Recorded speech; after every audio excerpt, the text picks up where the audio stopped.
एक नवीन पुस्तकाचा समरी. पुस्तकाचं नाव आहे the richest man in Babylon. प्राचीन बेबीलॉन नगरीत आर्काड नावाचा एक अतिशय श्रीमंत माणूस होता.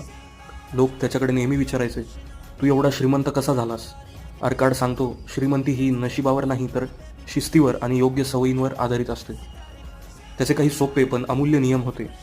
सर्वप्रथम जे कमावतो त्यातील किमान 10% भाग कायमस्वरूपी स्वतःसाठी बाजूला ठेवावा.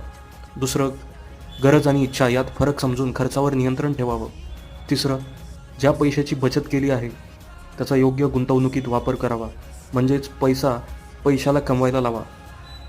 चौथं, कुठल्याही मोहात येऊन अपयश देणाऱ्या योजनांपासून दूर राहा. आणि शेवटी आर्थिक शिक्षण घ्या. जास्त माहिती घेतल्याने चांगले निर्णय घेता येतात. या गोष्टी आजही तितक्याच लागू पडतात. The richest man in Babylon ही केवळ एक कथा नाही तर आर्थिक यशाचा शाश्वत मंत्र आहे.